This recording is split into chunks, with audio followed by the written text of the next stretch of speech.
imagine a student who studied like really hard for like a math test or something, right? But they continue to fail anyway. So now at first they try like different things, right? They study longer, they study harder, they ask questions, they do past papers, they watch YouTube videos for tutorials, and they practice more and more problems, and they start going for more classes.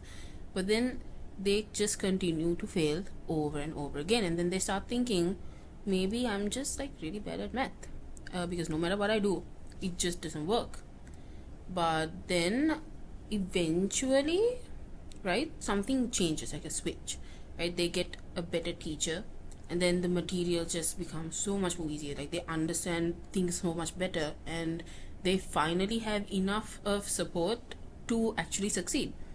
But now they barely try, right? They don't ask questions anymore, they leave answers blank, and then they just start giving up before even they start. Because, and it's not because success is now impossible, it's just that they've learned kind of to expect failure, and that is what we call learned helplessness. So yes, learned helplessness is when someone starts believing that no matter what the person does will change anything anyway. Yeah. So even after failing, struggling, or feeling powerless too many times, people may stop trying altogether. Yeah. And why are we talking about learned helplessness? Because we are the Unplanted Wallflowers. And we always talk about psychology Yeah. stuff. And today we are talking about learned helplessness. Exactly. So, who developed this concept? now for this episode, whoever gets the question, Can we have something question right? savory? Oh, okay. Oh, okay, fine. What about a can of Pringles? I would love that. That's how she's gonna get the can of Exactly. Pringles. So it was Martin Seligman who developed this concept, Yeah. and he studied how repeated feelings of lack of control affect behavior. Yeah, so the basic point is, when people repeatedly, feel very powerless, they can, quote unquote, learn hopelessness. Or How? helplessness. Yeah, hopelessness. Very interesting, no? That you can learn something like helplessness. Right. So So yeah, Yeah. how does this thing develop in a person? it usually starts with repeated failure. Yeah, like what happened to the math kid? Poor math kid. What did the math? What are we gonna call the math kid? Matty? Matt. Oh, poor Maddie. Oh, man. But apart from repeated failure, criticism. My God. Criticism. I don't want your criticism. Or like... lack of control. Yeah. Or even very stressful environments, or Yeah. even sometimes even feeling ignored or like super duper powerless over like certain Yeah. situations. So yeah, over time, your brain starts to think, why would I even bother trying?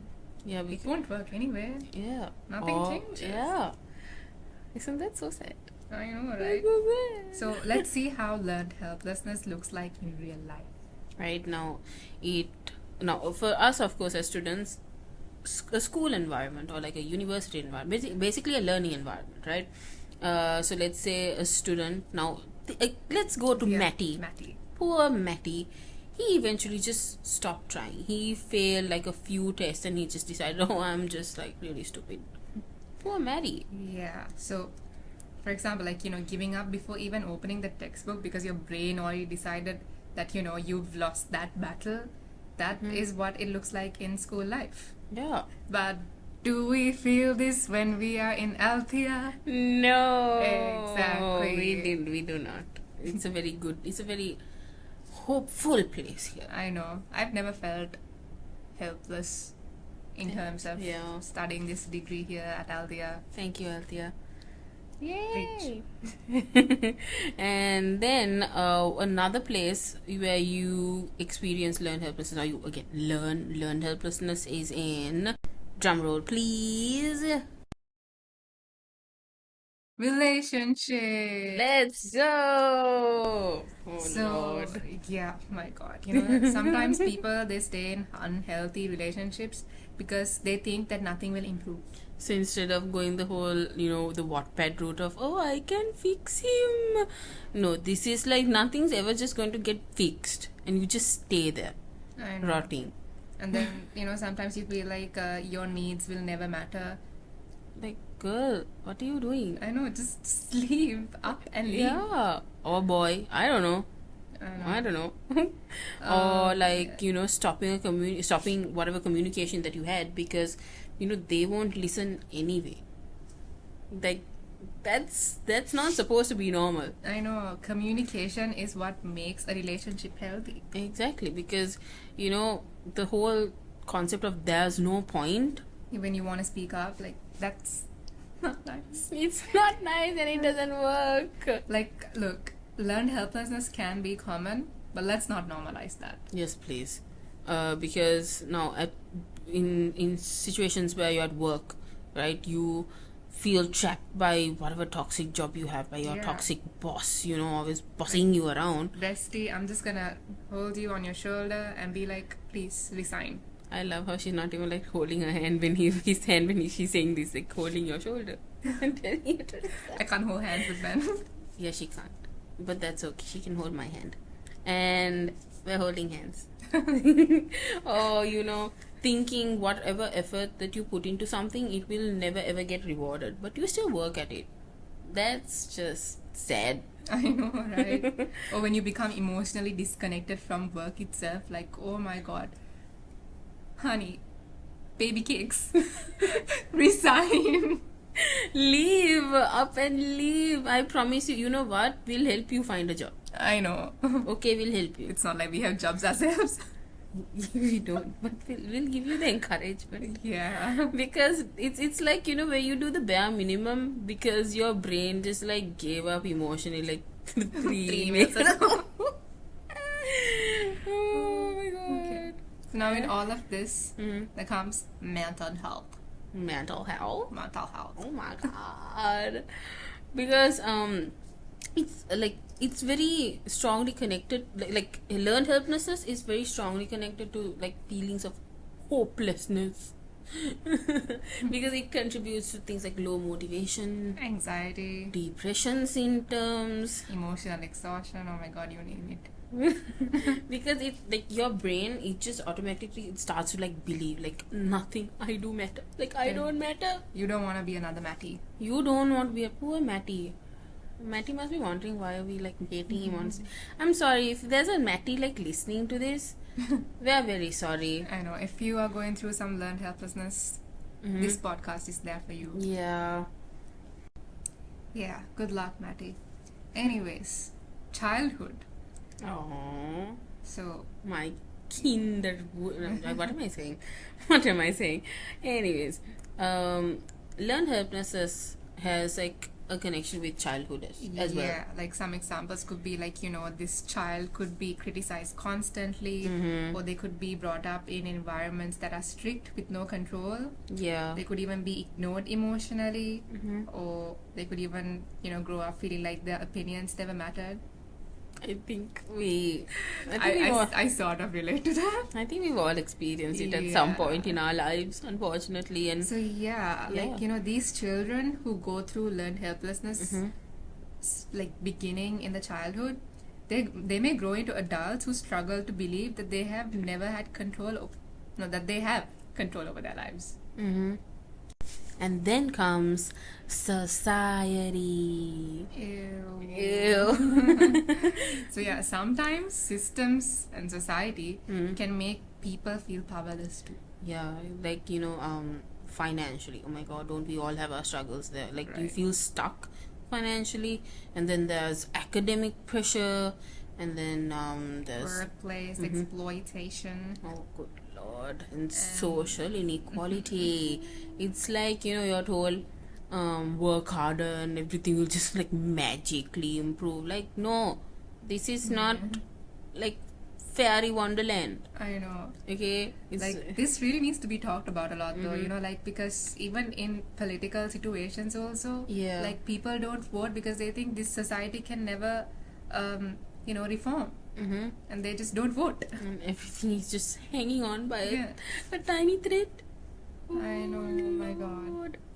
So why does this happen? I don't know, Mahira. Why does it happen? I'm going to give her another can of Pringles now. Can I have jalapeno flavor? Yes, you can have whatever you Oh my like. god, I love it. So yeah, if someone experiences enough situations where effort changes nothing, Mm-hmm. where they feel trapped, Mm-hmm. and where they feel unheard, Mm-hmm. then their brain may stop expecting positive outcomes altogether. Oh my god, Mary. I know, poor Matty. So it is called learned helplessness because the helplessness develops through experience. Wow. A lot of helplessness there. Good lord. Poor Mary. So Um, the dangerous part. yeah, I think we've already scared you guys enough in terms of what learned helplessness is and how it applies to different situations. But like on a very real note, it can make people like stop asking for help, which is never ever a good thing because they just emotionally shut down there, right? Yeah. And they stop believing that change is possible, and they stay in very unhealthy situations. Yeah, and sometimes people even lose confidence in themselves, which is not really nice. It's You not. need that confidence to move on in life. Yes, Queen You Slay. never know what learned helplessness could lead to. Yeah, and like the scariest part is like it's not failing, it's believing. It's like believing That trying, trying is pointless. That's so sad. Yeah. But As for the common misconceptions, there's a big but there. you know, like I don't know why people always tie certain things to laziness. Like, you know, oh, you're Right? depressed. That means you're lazy. Oh no, you are burnt out. You're lazy. You're Like, not lazy. You're not. Even if you are helpless, like, you know, if you have learned helplessness, that does not mean that you're lazy. Okay? I mean, it's not always. Maybe you are sometimes, but like not. It doesn't happen always, you know. Yeah. Because sometimes people are emotionally exhausted from the repeated disappointment. Yeah, and then it just like manifests itself like physically Yeah. to the point where you just don't want to do anything at all. Yeah. Or you know, another one is just that they don't care. Yeah. You know, because again, people care deeply. People, like, we are humans, right? And we have emotions, we have feelings, and we care very deeply. Yeah. Because you know those kind of ideals, they attach themselves to you and you believe in it. But then with this whole learned helplessness thing, you just become very hopeless about the possible outcomes that could come out of it. Exactly. So not caring does not mean that you're hopeless. Exactly. And another one, god, I hate this one. No. Positive. thinking. Positive thinking fixes it. No, it does not. This is not like some motivational quote I thing, know. okay, where Like you imagine you walk into Pizza Hut or something and there's this quote about pizzas making your life better and like having you motivated to run your life because of pizza or something. like, dude, no. It's so dumb. That sounded like a lame example, I'm not gonna lie. But it is an example. And if you Yeah. know, if you walk into Pizza Huts, you will know what we're talking about. Hey, maybe next time I can get pizza for answering a question. I am going to do that. Yes. But okay, and now the second big but. Okay, can learned helplessness be unlearned? Yes, it can. Da-da-da-da. Yes, it can. Because it yeah. was learned, so it can also be unlearned. And how can you do that? So, supportive environments. Okay, like good people around you. That's tea. Yeah. That is the tea. Remember, motivational quotes are not supportive environments. They're not people. Yeah, that's just something you found on Pinterest or Google and decided to frame it. I know, right? Or Then we have like small achievable successes. like start small. You know, Yeah. you don't have to jump to like the biggest thing. And then Encouragement. therapy, you know, seeking help from like professionals and regaining a sense of control. Again, when you do these small achievable successes, you like slowly realize, okay, maybe I do have a bit of control over something like this, and then you just gradually build that confidence, Yeah. right? And like your brain, it slowly relearns, Yes. right? So you can yeah. go ahead and be like, oh, maybe my actions actually can change things. Yeah, So yeah. because and also, you know, small wins, they matter, right? It as we said earlier, it Itty bitty rebuilds things can help rebuild your confidence. things Yeah. because you know, completing a small task, it literally could be anything. Could be I don't know, washing your plates, or maybe making a sandwich, okay, or Making a smoothie. making a smoothie, or like our Mahira here. Now, Mahira, she's a great cook, okay? Yeah. She's a very great cook. So, you know, like making small things like that. Like, I think that would help, like, you know, regain a bit of control here, because I think cooking is a good thing, because you know everything's in measurements, right? And you need to, and you basically have control over that recipe. I think that's a good thing. Or speaking up. Trying again after failure. Yeah, because Don't let failure get to you. this is, I know this sounds like an inspirational quote, but like this is not an inspirational quote, but well, like it's a valid point. Yeah. Try and you Yeah. will fail. No, what? Not try and you will fail. My bad. Try, wonder you fly. And that's all I need to say. Because success helps challenge that belief, you know, that effort Yeah. is useless. Like, go away. I know. Go right? away, So uselessness. with all of this talking about learn helplessness, just because we said this and that does not mean that you think, oh, okay, they said this, so that means I have learned helplessness. No. Please don't think that way. We are not trying to, we're not Yeah. professionals here, we're not trying to diagnose. These are just No. things that we've learned along the way from Once our again, lectures. we're getting Yeah. theoretical. Yeah. But it's just good for you guys to like have some common If you knowledge on if this. you do think that you have learned helplessness, then it's best to seek a professional and try to, you know, figure things out. Because we did bring this up also, because it's a very, like, compared to a lot of other, you know, topics that we do cover, this is a very, very common thing that happens, like, among a lot of situations.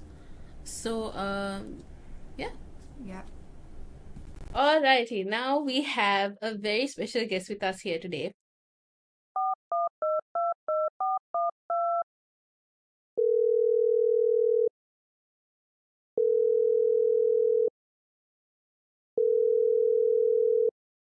So he is a counseling psychologist with almost 2 decades of experience, and he's the head of academics of Althea, Dr. Nilanga Abesinghe. Yay!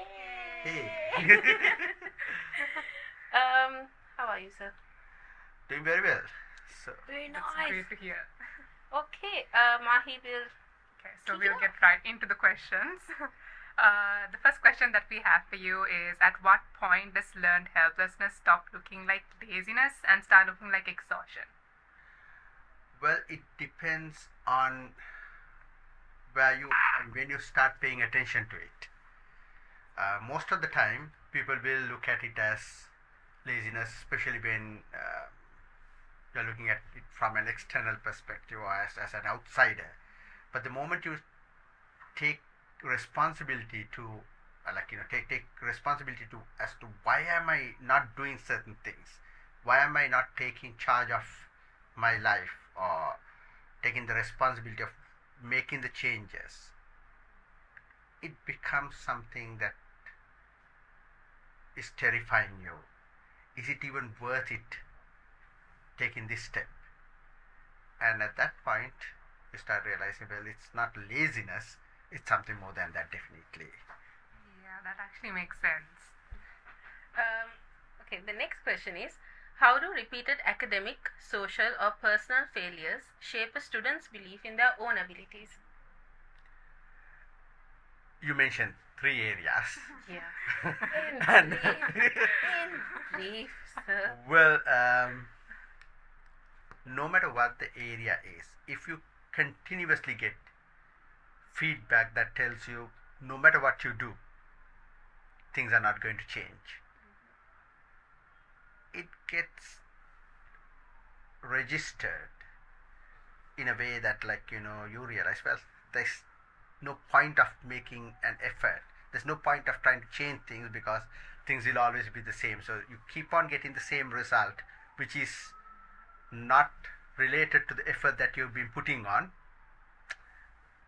You realize, well, let me stay as I am.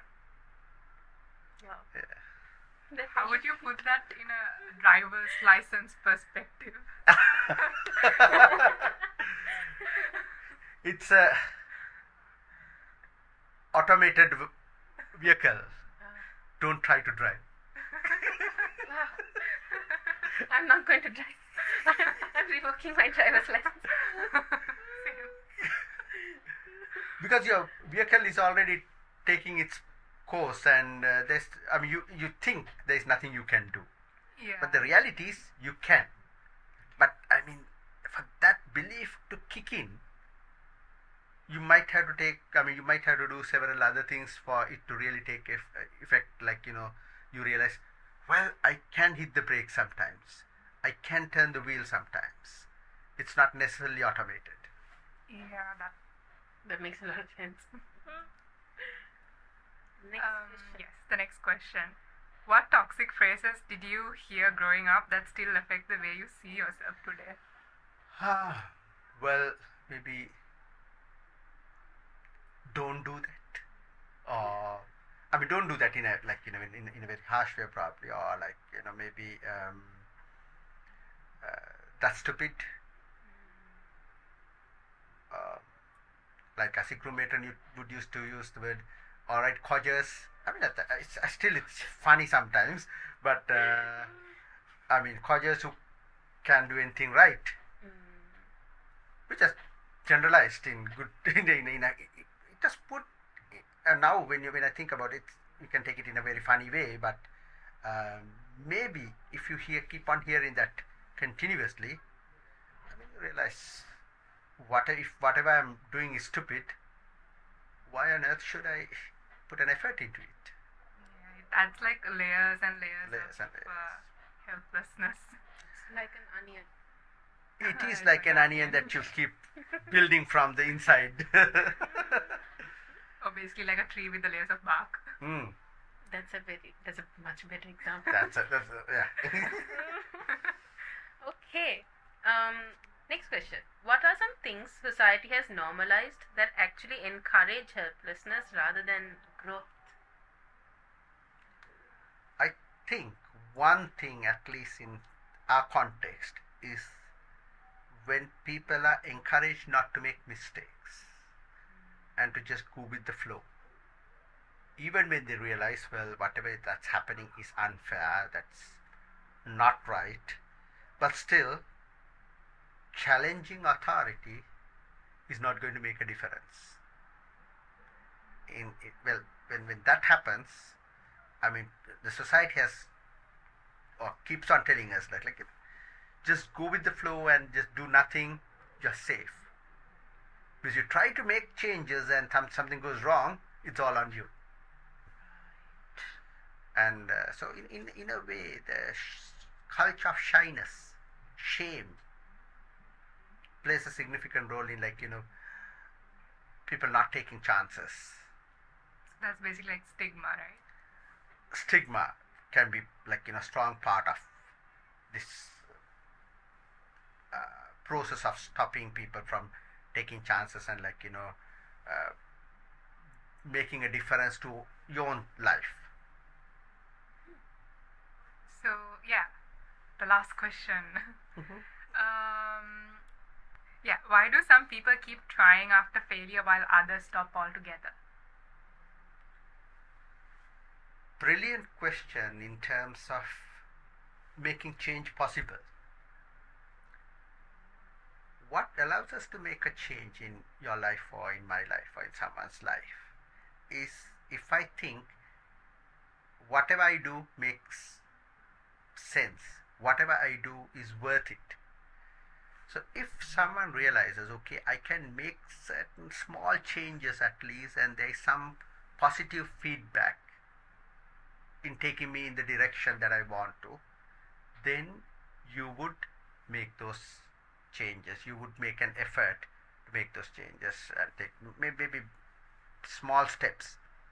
So if there is any such feedback, people will be encouraged to go in that direction. Whereas if someone is not getting either feedback from the inside or outside,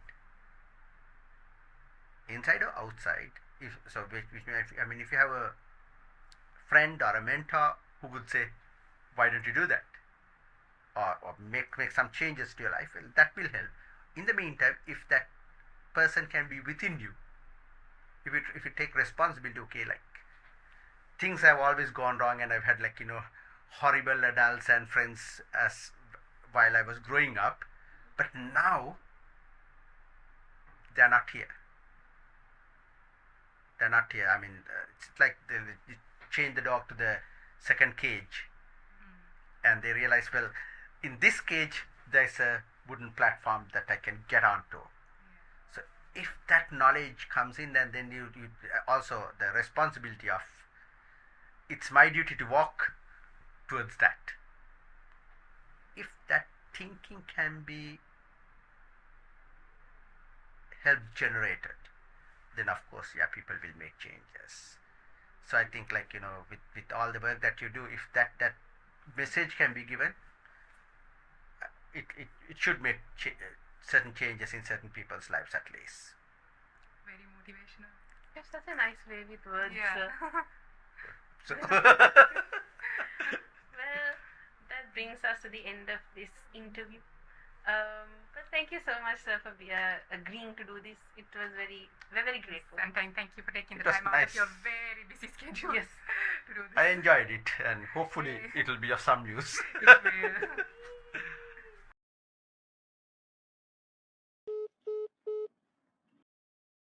And that was Dr. Nilanga Avesinghe, who joined us to talk about learned helplessness. And I must say, I know I mentioned it earlier, but he truly has such a he's a very poetic man, isn't he? I agree.